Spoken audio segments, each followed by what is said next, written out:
Radio Split Ranch. Hello and welcome once again to Radio Split Ranch, a monthly visit with the Capital Region's great broadcasters of the past and sometimes present. I'm Warren Garling when I'm not on the radio, and sometimes when I am. You'll understand that later. This month, as we step into the Wayback Time Warp machine, you're going to have to strap yourself in a little tight. We're going back more than 50 years with an old friend of mine who didn't spend a very long time in broadcasting, but who says he wouldn't have had his long-time career in entertainment and education if it weren't for the foundation of his radio days. So if you don't recognize his name, you'll certainly identify with his love of the industry. Sit back and meet a man who just likes to make people of all ages laugh. I hope you'll enjoy my conversation with Bob Carroll. Well, it's been much too long since I've spoken to our guest today, although we do keep in touch other ways, thanks to the magic of the internet. But Bob Carroll and I worked together so many years ago that we're going to try to skip the dates as to when it was. But Bob, thank you for joining me from beautiful downtown, where are you? Burbank, Hollywood? Burbank, there you go. Beautiful downtown Burbank. And how's life out there?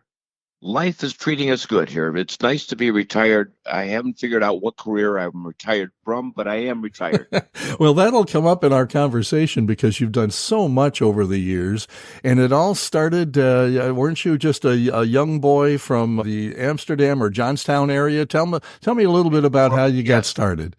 From Gloversville, Johnstown area. Okay. And when I was a kid, I used to watch Ed Sullivan and watch all the acts on there. Sure. And I wanted to be a magician. I wanted to be a ventriloquist. I wanted to be on the radio. I wanted to be on television. I wanted to do it all. Yeah. How old do you think that you were when this struck you? I mean, or do you just always remember feeling this way?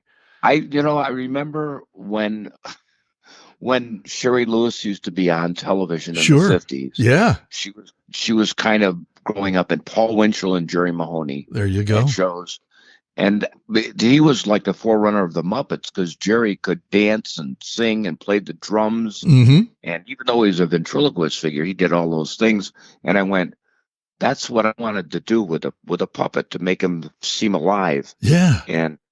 But it was years before I was able to get a real ventriloquist figure, because they were expensive back then. Sure. As they are now, they're even more. But in the interim, I went and my mother got me magic tricks for Christmas, and went to New York City and got magic tricks. But my first being on a stage was when I was 10 years old. I would do impressions. I would do Ed Sullivan. I did President Kennedy. I did Jimmy Durante. And so I entered a talent show at the Glove Theater in Gloversville. There you go. And it was hosted by a disc jockey from WENT, Ron Jacobitz. Okay. And so Ron Jacobitz was there, and another guy was named Tom McHugh. And he was from the radio station. And so they had me on the talent show. I came in second, so I forgot who came in first. But I wound up doing impressions. And they asked me if I wanted to come up to the radio station and do those impressions on the radio. Really? You're 10 years old? Yes. Wow. I was like 10, 11 years old, about that time. Yeah. And since it was downtown Gloversville at the time, they had the station on Main Street before they moved out to the woods there. So they asked me to come up, and I was struck by the whole radio station thing, because at that time, in the early 60s or whatever, it was archaic. Oh, yeah. They had these big, giant records, like even bigger than the 33s that they put on. That's right. Yeah, transcriptions with not just music on them, but mostly commercials and PSAs and stuff like that. Yeah. They were still doing radio shows like Arthur Godfrey back then. Okay, yeah. So you're talking really the early 60s, yeah. Yes, they were doing Arthur Godfrey. They had transcripts of Edgar Bergen and Charlie McCarthy and all these old radio shows that I thought they were being broadcast, from nation to nation or coast to coast. Yeah. But they weren't. They were just on records. Okay. So they asked me to come up, and I did it. And I says, thank you very much and everything. And I kind of forgot about it. I just didn't want to go there until I found in Woolworths a record called "You Be a DJ." Oh, geez. Do you remember that? It I do, yes. was put out by Dick Clark Enterprises, Yep. and a guy by the name of Don was the guy. And one side of the record was him doing the whole thing, and the other side they gave you a script, and you had to do it with music intros, and you had to do the whole thing, Right. and everything was on there. So I didn't want to do the jokes that he did, all those jokes that he did on the record, Okay. Don's Drive. And so I took all the music and I just took real commercials out of the newspaper and did it to that. Okay. And I didn't know I put it on a tape recorder. And then I said, I'm going to go down to the radio station, WNT, and give them my tape. Why not? But I was like 12 and my voice was real squeaky. Squeakier than it is now. Yeah. Yeah, it's a little bit squeakier than it is, but you know what I mean. Yeah. And but we all put on a radio voice. That's true. We always have we have, and WPGR radio, and here we are, 1540. Right. We always had those kind of radio voice guys. Yep. Like Don Bowers. Okay, we're going to start picking on people now. All right. No, I worked with him at WNP. And I worked with him at WSNY. Yeah. Yeah, we're good friends. But anyway, they played it, and they had the program director listen to it, and they go, "Well, it's not really something we're interested in right now. We got him." I said, "Okay, fine." They said, "But you can hang around here once in a while if you want to and learn the business." Cool. So I said, "Really?" This is, yeah, you can put records away and you can clean up and stuff, but we're not going to pay you or nothing.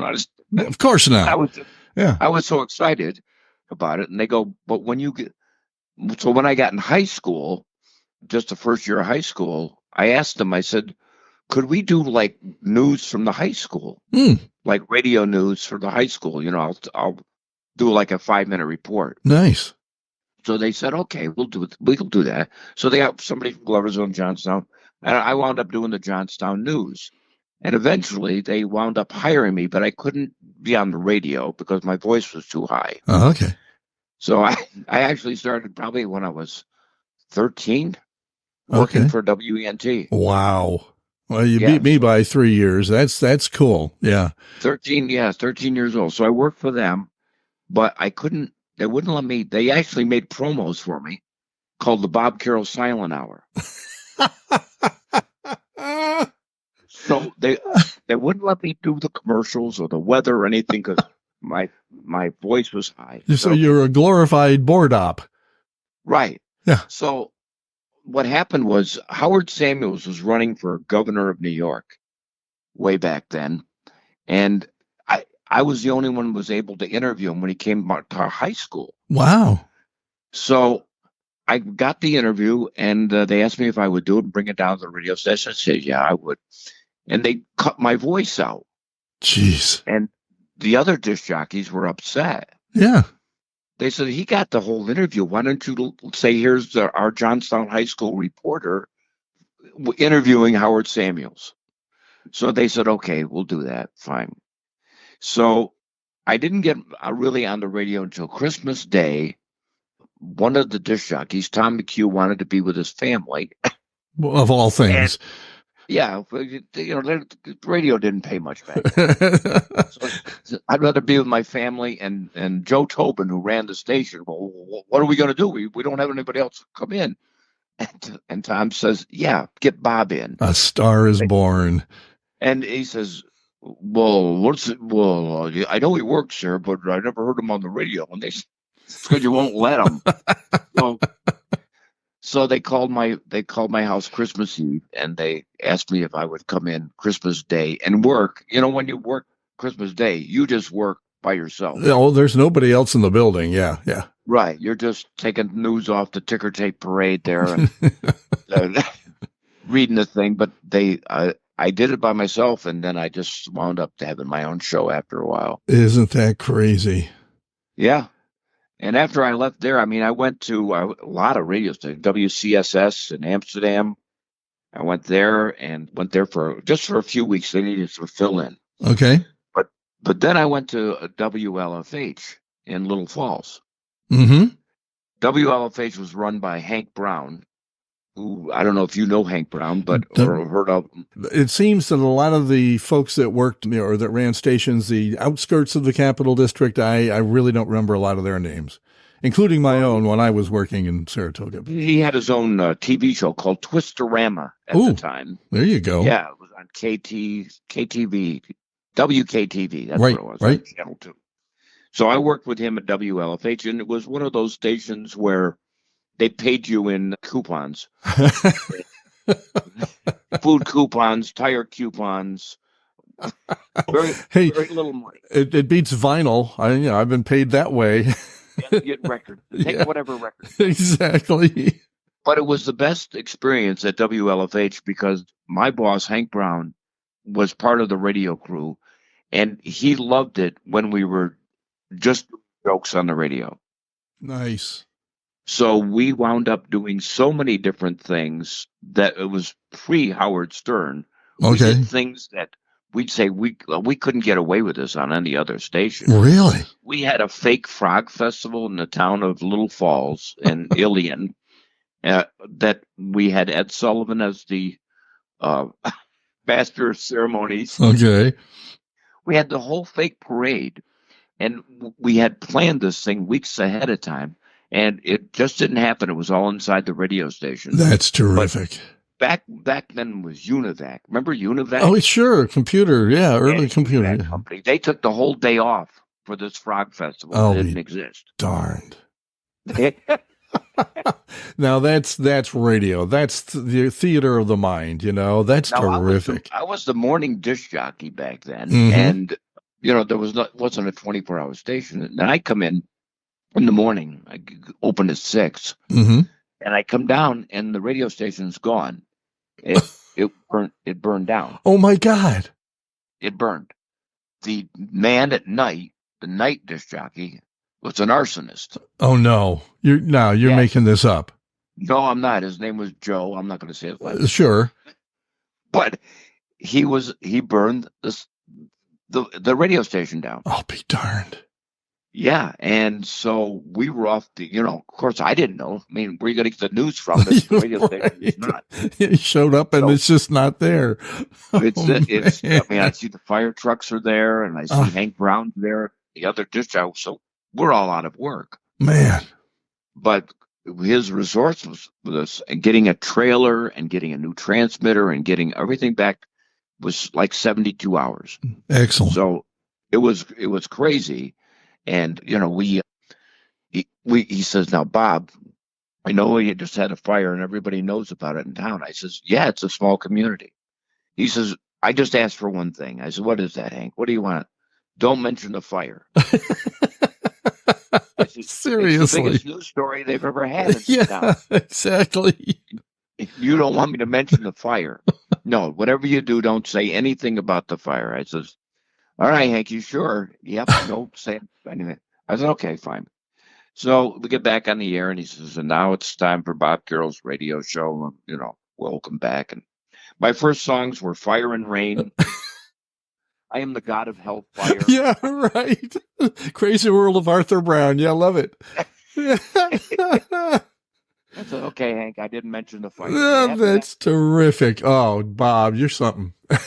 I tried to do something. But then we were, can't remember if I worked at BZA first or KHA first, but that's the last radio stations I really went to. Okay, so you did go to BZA in Glens Falls, right? Yeah. Yep. Yes. And Yeah, I don't remember either. I thought KAJ was the end of your radio career, but I'm not positive on that because that's where we worked together. I was at KAJ and then I went to BZA, but okay. Herb Sabin was at BZA too. Yeah, and we worked with him at KAJ. Right. So I think he went to BZA. All right, there you go. Okay, so really, he asked me if I wanted to work there. So only 5 radio stations in your career. Well, yeah, I think that's about it. Yes. Well, it's been nice talking to you, Bob. But the thing of it is, it was such a great career And the thing of it is, it helped me so much along the way. Oh, absolutely, absolutely. And we'll spend some more time talking radio before we get into, where the crux of your life, actually went, if you will. But when we were both in our early 20s when we were at Yeah. WKAJ, yep. And you found out faster than I did that you really can't live on a radio disc jockey's salary, No. any place but maybe New York and Los Angeles. And so you were working some other jobs, which I found, very, quite fascinating because, again, you were multi-talented. You weren't just a good disc jockey, and you even did some news, I think, on KAJ for a while. But let's talk about the days we worked together. Let's talk about Kent Jones for about 30 seconds. I'm sorry. We shouldn't speak ill of the dead, but Great. he was a good boss. He really was. He was a taskmaster. And I remember when I went to work there and told him what I thought my air name should be, he said, "No, we're not stars here. We're radio professionals. You will use your real name." And Exactly. and that's a question I wanted to ask you. Is Bob Carroll your real name? Yeah. So you were born to be somebody with a simple radio TV type name. Yeah, yes, because people, even though it's long been gone, people always, even when I was a kid, they go, "You wrote for I Love Lucy show." Oh, I go, God, "No." yeah, that's true. Yeah, he It's was a not. big name on TV in the early days, Bob Carroll, And it yeah. was, and I am Bob Carroll Jr. too. So that's exactly why people thought that. I go, "No, no. Did your father write for that?" No, but I didn't write for I Love Lucy. I'm not that old. I am now. But Now you could. Now you could write for Lucy easily. Yeah, right. yeah. But yes, and all of those radio stations that I worked at, all of them were a lot of fun. I never really got mad at anybody, or Well, we worked with some never great had any. people, and yeah. Growing up in the '70s was very, I don't know, it was just so much fun. Yes. Oh, I agree. I think the timing was very good, except, and I've said this before on this podcast, I kind of wish sometimes I was born about 40 years earlier because I would love to have been a radio actor with a script and all that stuff. I really enjoy, I got to do it once, and I really would have enjoyed that, I think. And I always thought that during my career. But being a DJ in the 60s and 70s and in radio, I mean, we were stars, I mean, people Oh yeah. listened and called in and, all that stuff, Oh geez, I remember when we did a live remote from a tuxedo store in downtown Saratoga, and it Yep. was pouring rain, and the guy paid for the whole day, and we did so many crazy things back then. Yeah, yeah. Were you with Money me? commercials for Dunkin' Donuts and everything. Yeah, were you with me when we actually broadcast a parade on the radio? One of the Saratoga parades? There you go. And I looked at the boss, or maybe the sales guy at the time, and said, "Really? A parade on the radio? I mean, isn't it a visual thing, And he said, we got a sponsor. We're going to do it. We're going to get paid to do it. So we Exactly. did. Yeah. Exactly. So I think my last job was probably WBZA in Glens Falls because I wanted to be close to the entertainment area. Sure. And so let's get into that a little bit, because some of the folks that I am in contact with here locally today, like Brian Jackson and a few others, they worked with you in other places. So talk about what you were doing while you were working at BZA and KAJ. You were up at Gaslight Village, right? I wasn't. I hadn't gotten there yet. Oh, okay. I'm jumping ahead. Okay. I was pretty close to it at that time. Okay. I was working resorts. I was doing my magic act and ventriloquist act and stuff like that. Okay. But when I went to Storytown to audition, I went, when you're a kid, you don't think of being afraid. Just go and do it. Yes, true. You don't have any conception of what business is. You just say, I just want to go get this job. Mm-hmm. So I went to Storytown, and Mr. Wood, who owned it, Charlie Wood, owned it, was a very nice man. I didn't know who he was. I didn't know what he looked like. But I went up to Storytown with my puppet and my brochures and resumes and stuff, and I said I wanted to work for him. And he said, "Well, we got no openings. I'm sorry, with nothing I could do for you." I said, "Okay, fine." So as I'm coming downstairs, I see Rex Billings, who was the manager, and he's yelling at me, "Go, what are you doing up there? What are you?" I said, "Well, so I said, talking to the guy in his office." And I said, "We're trying to get a job here." He said, "Well, that's Mr. Wood. He owns the place. You don't have to go talk to him. Talk to me." Ah, As well, I want to work at Gaslight and do my ventriloquist act. Because when Gaslight Village opened in 1950s, 56, I think it was, mhm. 59, Okay. because it only lasted 30 years. Only. When it opened in 59, I was one of the first customers at a young age. Okay. And I got on stage, on the outdoor stage, with a magician, and he floated me. And I said, "Man, this is great. I'm on stage and getting applause for doing nothing." Exactly. Yeah. Yeah. So I wanted to be on that outdoor stage. And eventually I wound up working for him at both parks, Storytown and Gaslight Village. Terrific. Great, And I great stuff. worked there, and then I worked there for over 20 summers. That's 20 summers. that's crazy, Bob. That's nuts. Yeah, because in between, I was working 7 days a week and 7 nights in Lake George and Saratoga for the whole summer season, and then I would take the winter off and just do small shows Sure. because there was Sure. nothing going on in the winter in the Capital District. That's true. That's true. And that has changed a little bit. Lake George is now quite a place to be in the wintertime here.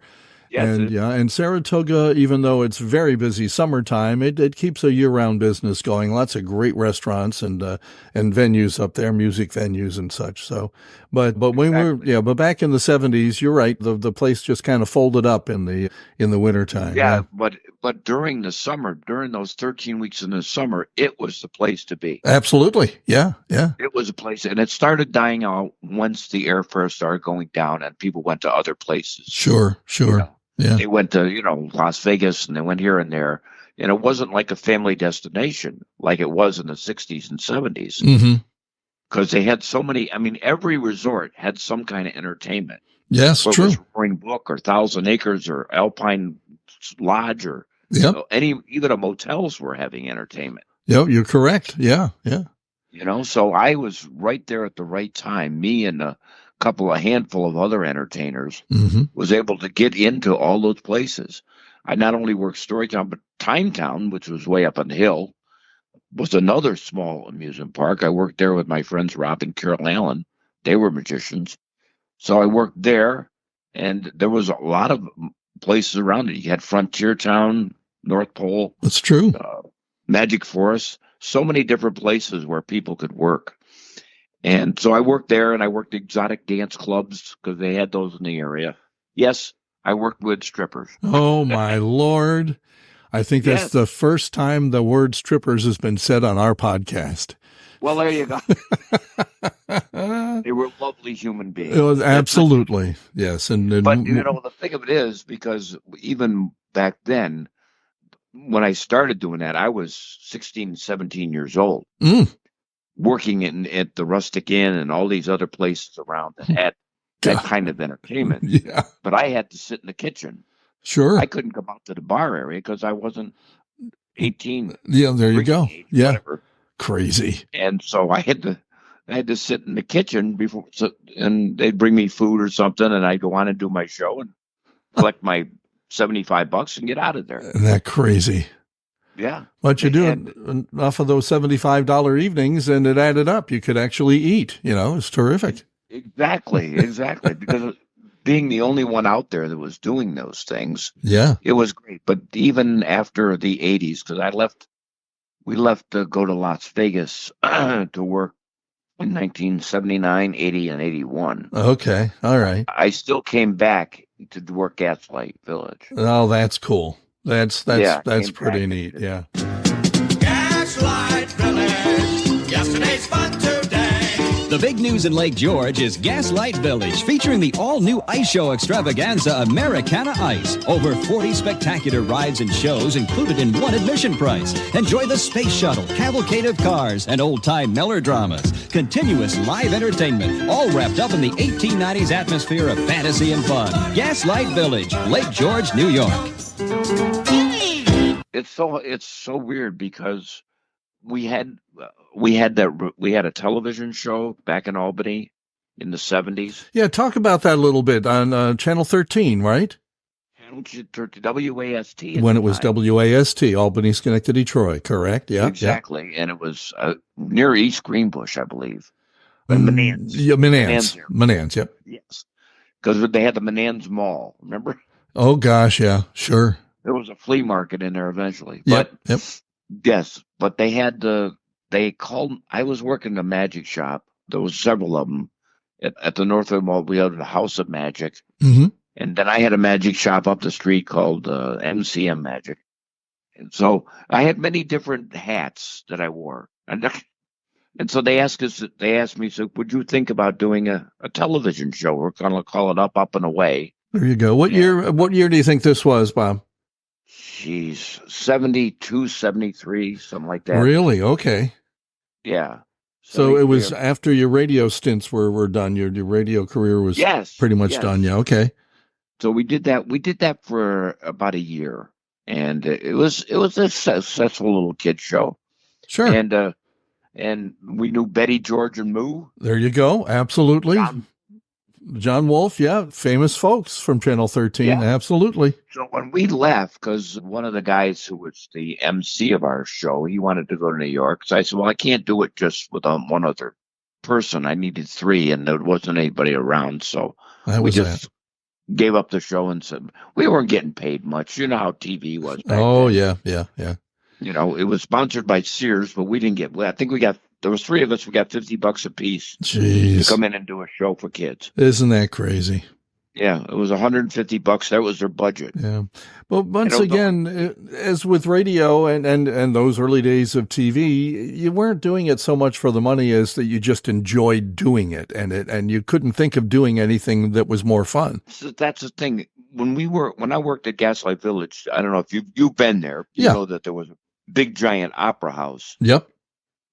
That was the last vestige of vaudeville. That's true. If I had to go back in time, I would say I would have been a vaudevillian. There you go. Yeah. And I had met so many people at Gaslight Village that helped me with my career because those people were on their way down as I was just coming up. There you go. Because they had been on the Sullivan, they had been on variety shows, they'd been in the circus, they traveled all over the world. I mean, I worked with the Royal Lilliputians, who were part of the troupe that were the Munchkins and the Wizard of Oz. Yes, I remember that, and that's wild. They were also in Danny Kaye's The Court Jester. They had some parts in that. Mm-hmm. And I worked with Joe Jackson Jr., and Joe Jackson Jr. was a clown, tramp clown, who rode a bike on the ice, and it fell apart, and he put it back together. But between him and his father had the act in the early 1900s. Between the two of them, they had the same act for over 100 years. There you go. Isn't that crazy? It is. I mean, you couldn't do that today. Well, obviously. Yeah, times change. Yeah. But he worked, we had the ice show. There was so much talent there.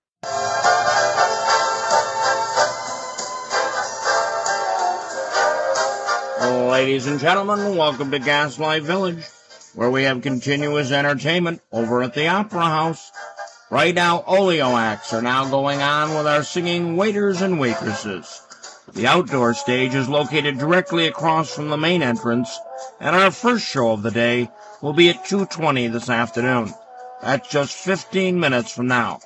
Gaslight Village will present The Odd Couple, Bob Carroll and Ted Ellis, comedy and ventriloquism.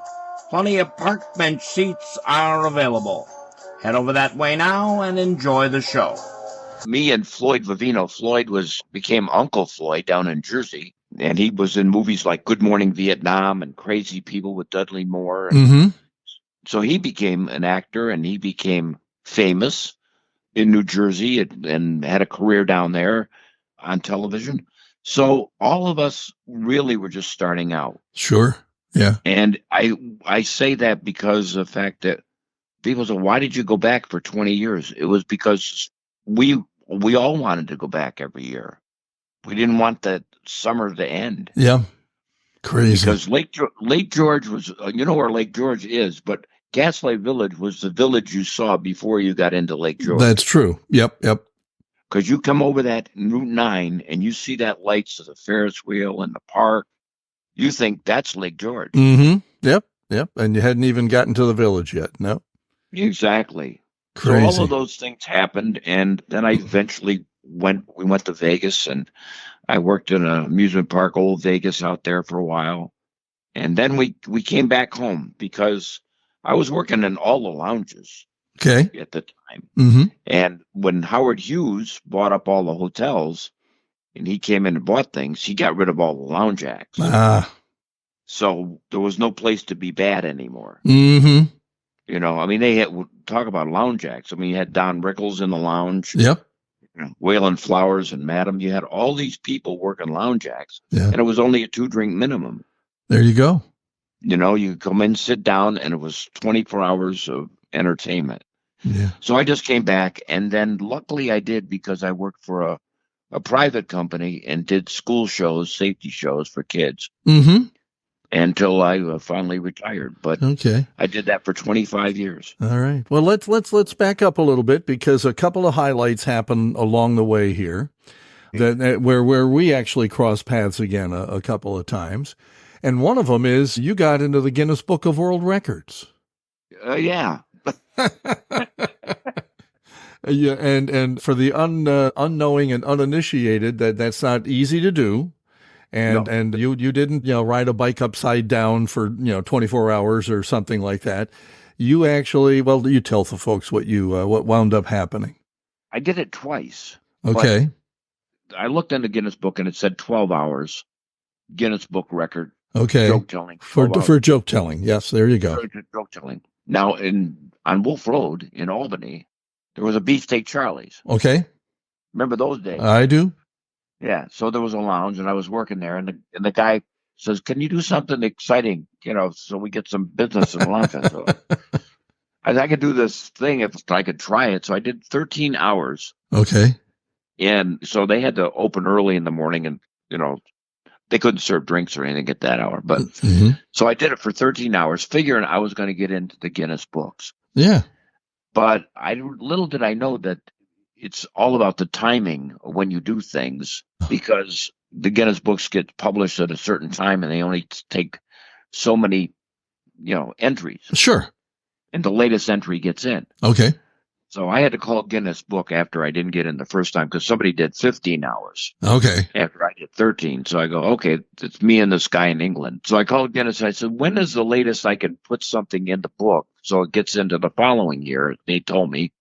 So I wound up doing it again for 24 hours and 5 minutes. Yeah. In Clifton Park. This was the days of the discos. Remember disco? Oh yes. Oh yes. Yeah, I was working the Castilian Lounge, and at that time, the reason a lot of these places went out of business is not because of the disco. It's because they wouldn't get off the dance floor and start drinking. There you go. Yeah. So I was working for them, and we put on the dating game for them, and I did my act for them. There you go. Where people would sit for a while and order drinks. Sit and drink and order stuff. That's right. Yeah. So because the music would just keep going, and they wouldn't stop. Sure. So they said, "Could you do the Guinness Book of Records thing here?" I go, "Yeah, but who's gonna stay open 24 hours? I got to have somebody." They said, "We'll stay open for you." Neat. I said, "Okay." Yeah. So I did 24 hours and 5 minutes at the Castilian Lounge. It's now a dentist office. I'm sure they'd have you back. I There are people in the waiting room all the time. think about that as much as I think about all the radio stations I've closed. And the ones that have burned down on you. Yeah, yeah. Exactly. Well, there goes another one I won't say again.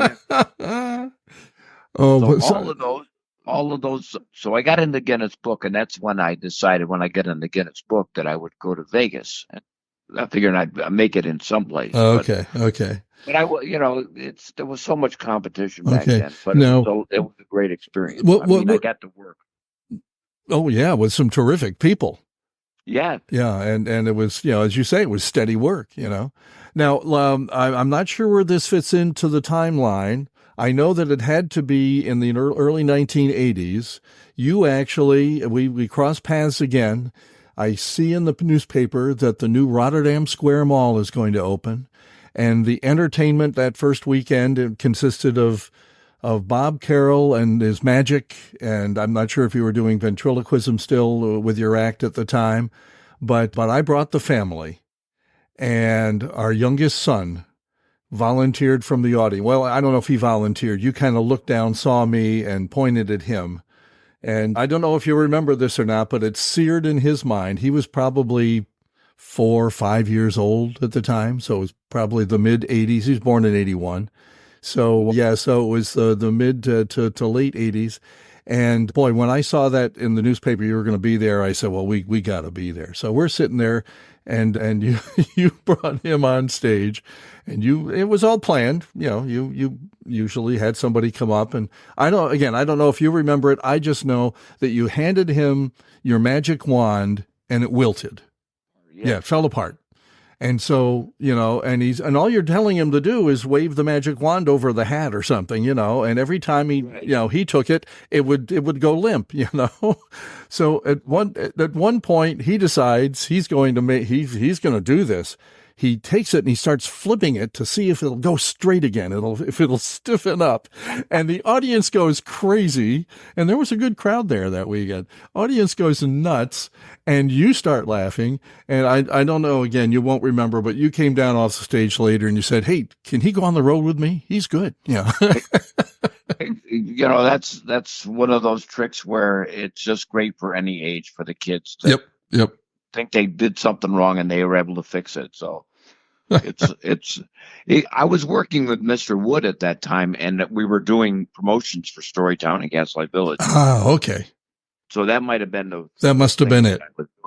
Because I would do all the malls. Me and Steve Roscoe the Clown, we would do all the malls for them for a while when Windy Bill couldn't do it anymore. And because Windy from Storytown, right? He was the Marshal. The Marshal up there. Yep.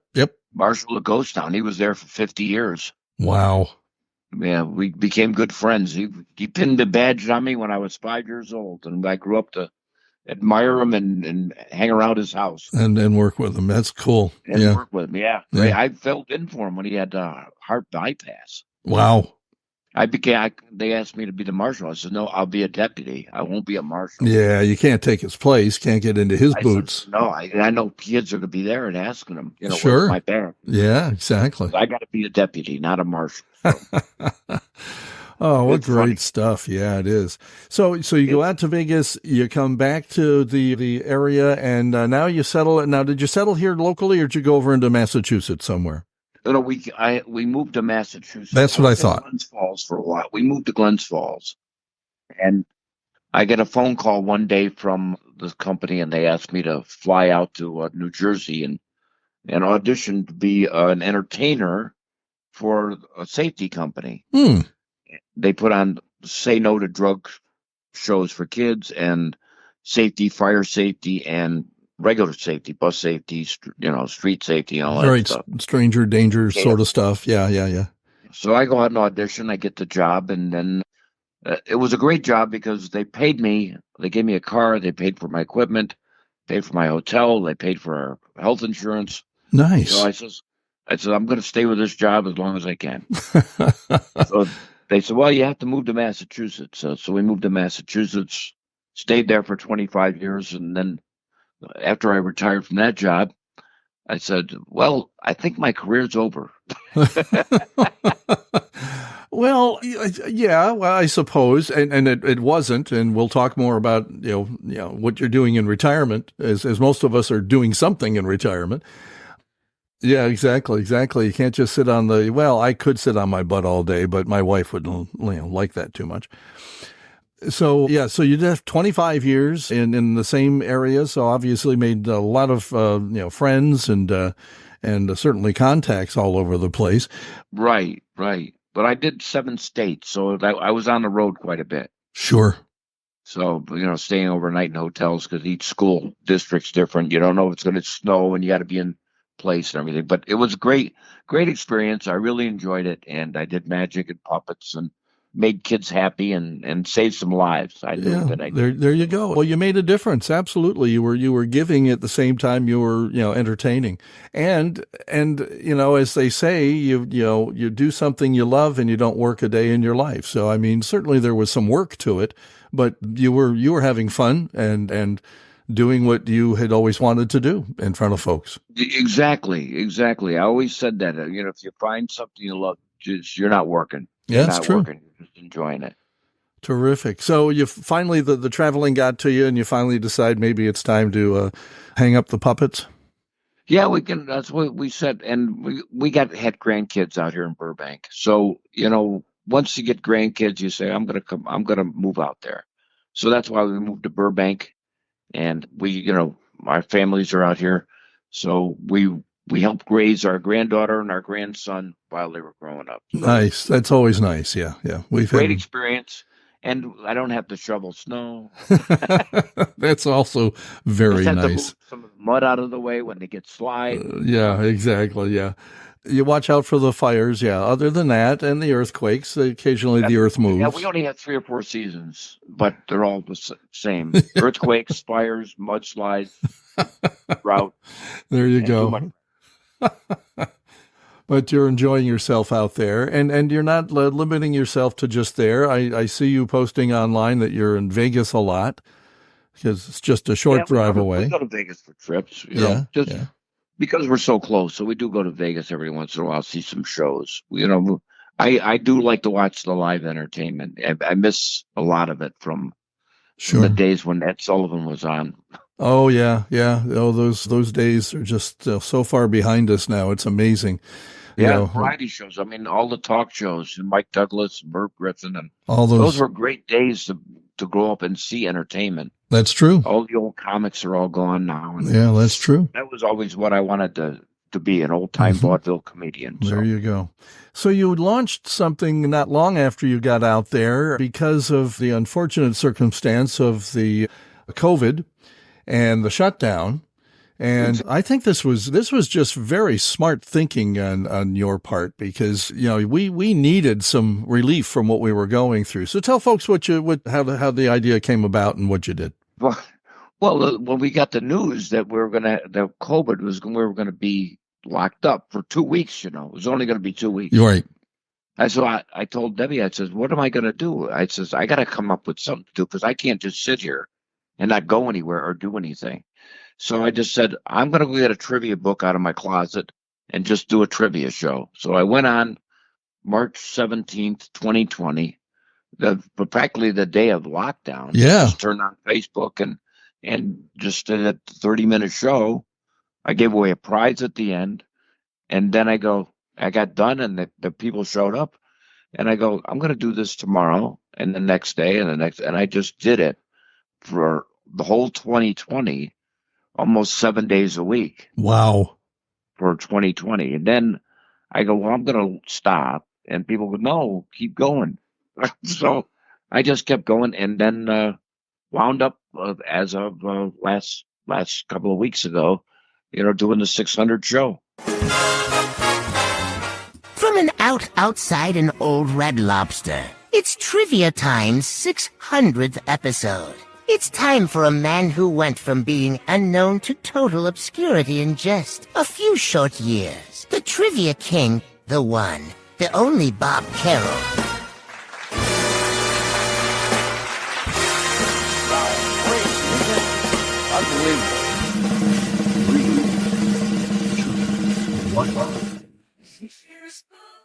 Welcome, everybody for the show 600. I've been waiting for at least 599 shows.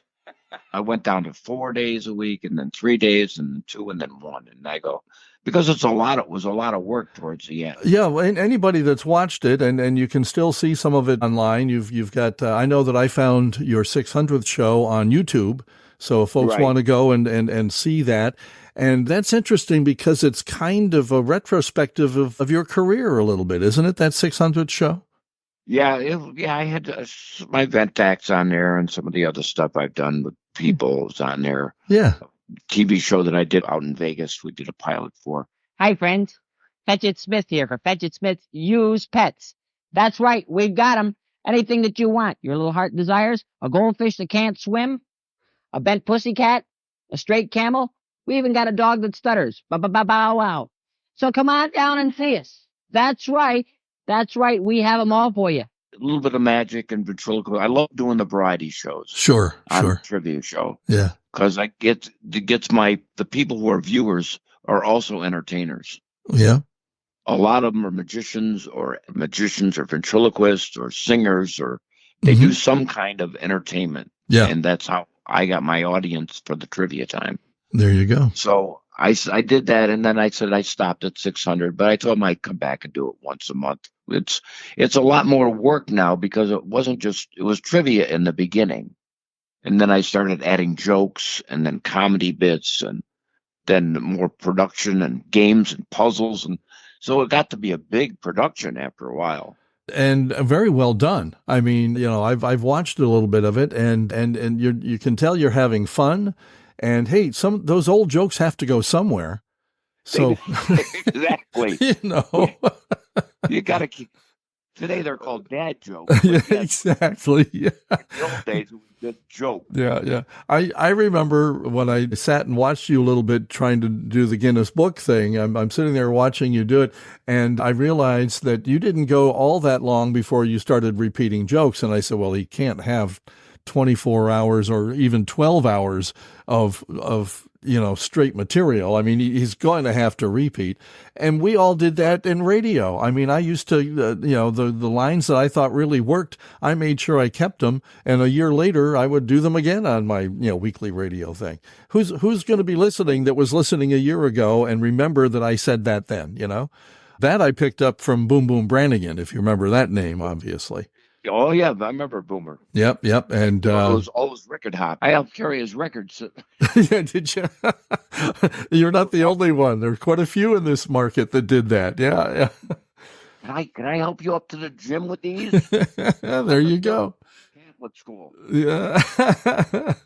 Oh man, no, just great memories there. But you gotta at least once a month. You gotta do something. Maybe you can get the Guinness Book again for how long you've done this type of entertaining. Well, you never know. I think this. Well, people think there was 600 shows. It was, but then I also did variety shows of the people, so it was more than just the 600. Ah, okay. So putting in the hours before you do a show was the hard part because coming up with trivia without trying to repeat anything was the toughest part of all. Yeah. So I mean, I would have different categories, just like Jeopardy and Wheel of Fortune categories, but that's the hardest part. What can I show them that they haven't seen before? Exactly. Because mostly it's the same people over and over again. It can be. Come to the show. That's true. That's true. And the thing of it is, I realized that during COVID, we lost a couple of viewers during COVID, and they lost their spouses, but they stuck it out with the show. Nice. And they became friends across the country with each other. Well, you were doing a service for folks. I mean, you were taking us out of that funk we were in and entertaining us a bit and just had something to look forward to every night, Yeah. And we only had one stipulation: no politics. There you go. Smart man. It makes the world a happier place. Exactly. Now, you're also a published author. We should mention that. You got a couple of books I know have come across my desk here over the years. So can we still find these tomes somewhere? Yeah, they're in the bargain bin at Amazon. That's where my memoir is right now. Yeah. I just noticed recently they lowered the price by about $6 a pop. I just want to get them off the shelf. Yeah, there you go. So tell the folks what those titles are. The one book it's about magicians, but it's also a kind of an entertaining story about trips on the road and stuff. Was the world's most famous unknown magician and ventriloquist. A real long title for a real short book. And the other one is called My Favorite Jokes. I used to post. In fact, I still do. I post jokes on Facebook every single day. Yep. And just to make people laugh or even groan, I don't care as long as I get a response. And so Debbie said to me, this was years ago, why don't you write a joke book? I said, where am I going to get those jokes? He says, you already posted them. That's Just copy it. and paste.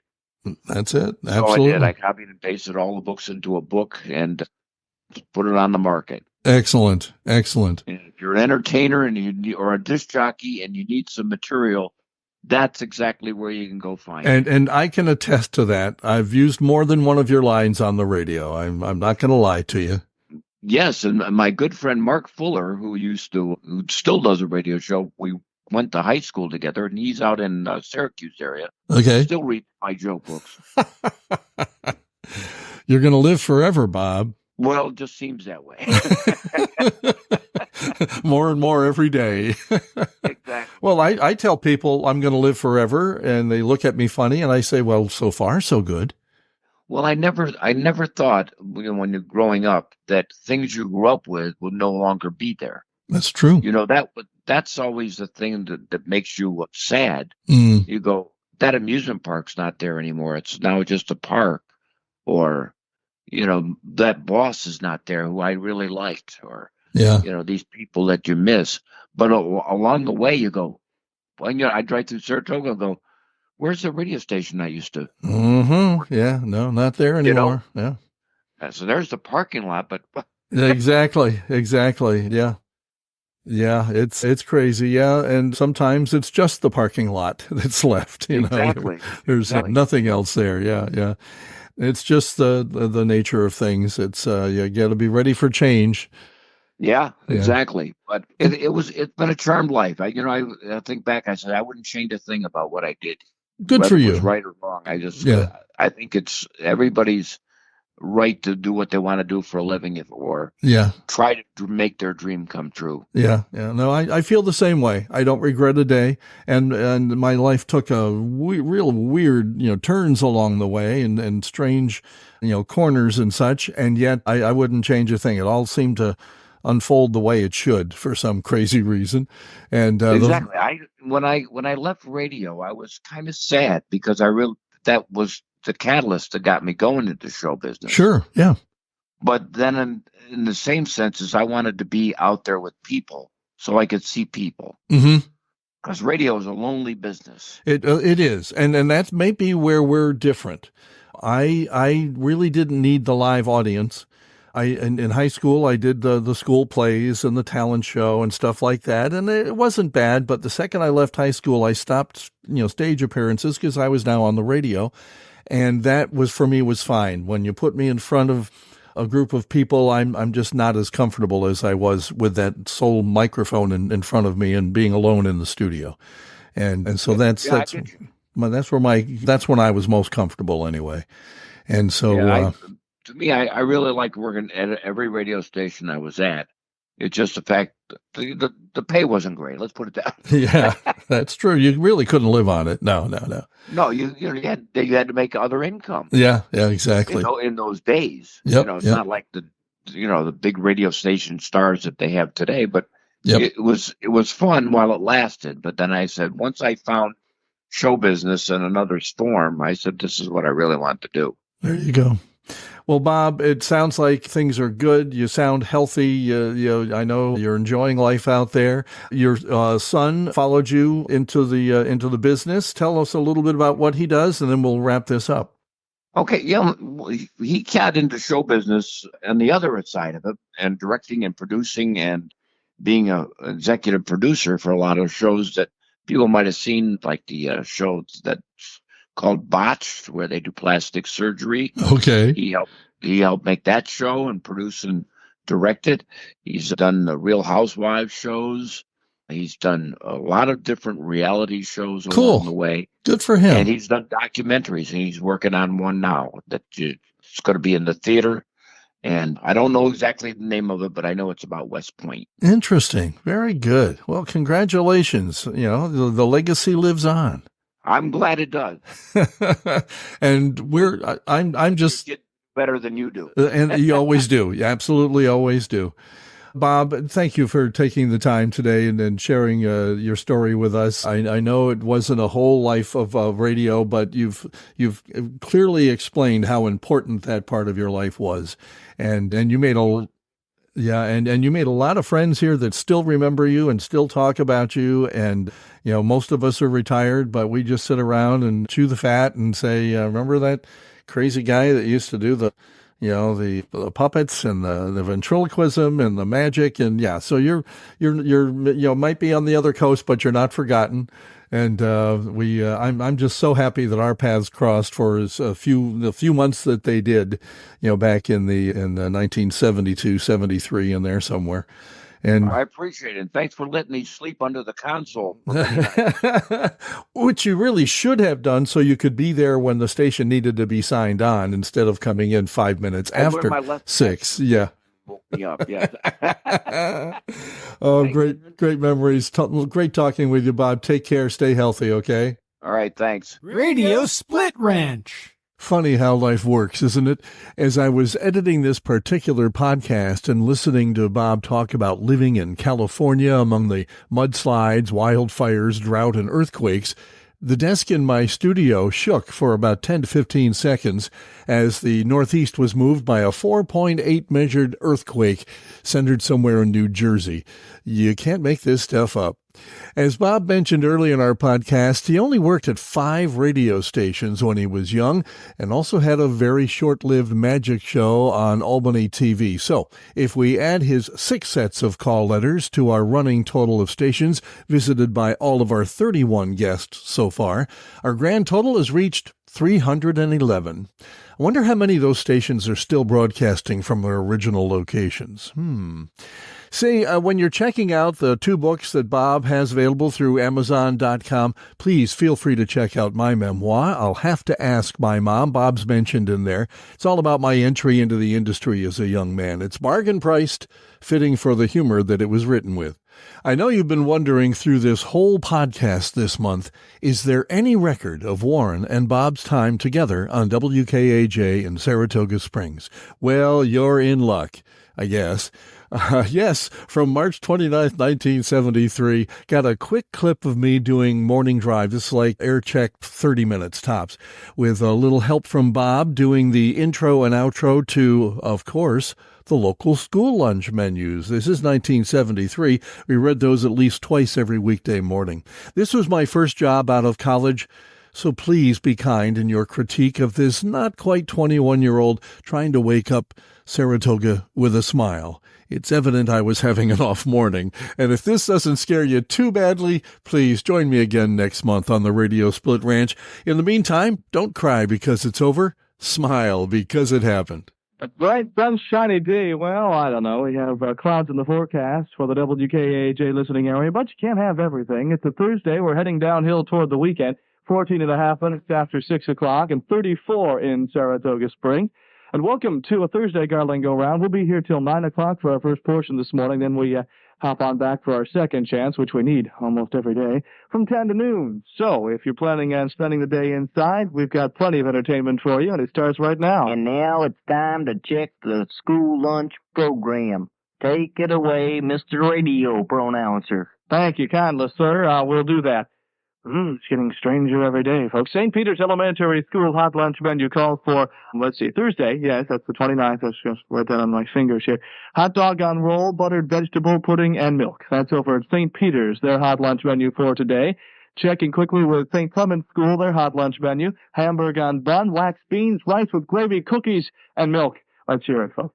Saratoga Springs City School District. First of all, the junior and senior high. Spaghetti with meat sauce, green beans, bread and butter, Jell-O, and milk. And over at the elementary city schools today, Thursday, hot dog with beans, roll, peach crisp, and, of course, milk. And that's our first check of the school lunch menus this morning. Can you imagine doing this for a living?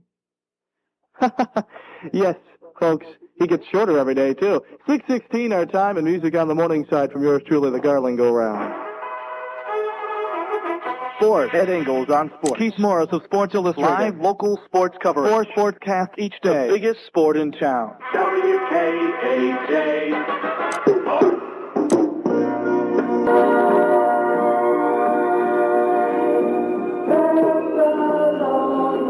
We haven't yet been able to figure out when the 12th of Never is. Must come sometime after the 13th hour, or it must come after December 31st and before January 1st. But he's making a hit out of it anyway. Donny Osmond on the morning show.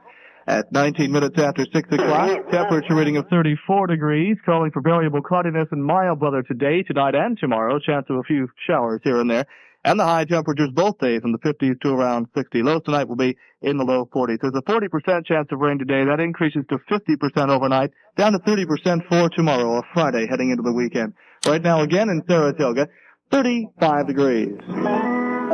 And now, as a public service of WKAJ, we present news from the world of agriculture. And now, here's your Farm Bureau reporter, Joe Peck. Good morning. To further development. And due to difficulties beyond our control this morning, we don't have Bernard Brenner and the Farm Show report. Mainly, I am the difficulty. In any event, we've got some good music for you. The night the lights went out in Georgia because the governor didn't pay the bill.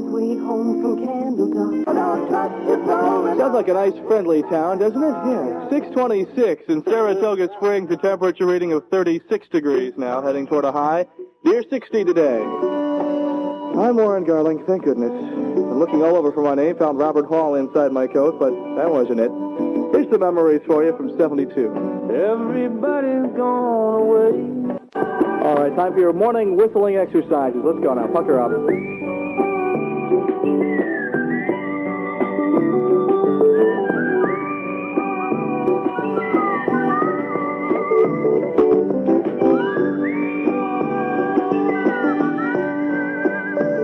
Oh, it's gorgeous. I didn't know you could do so well. Fantastic. 36 degrees, we're approaching 6:30, and time for news once again. This is WKAJ, AM and FM, Saratoga Springs, New York. 900 on your AM dial, 102.3 on your FM dial. Today's top story, the last American prisoners and the last U.S. troops leave Vietnam. WKAJ and United Press International have a full report.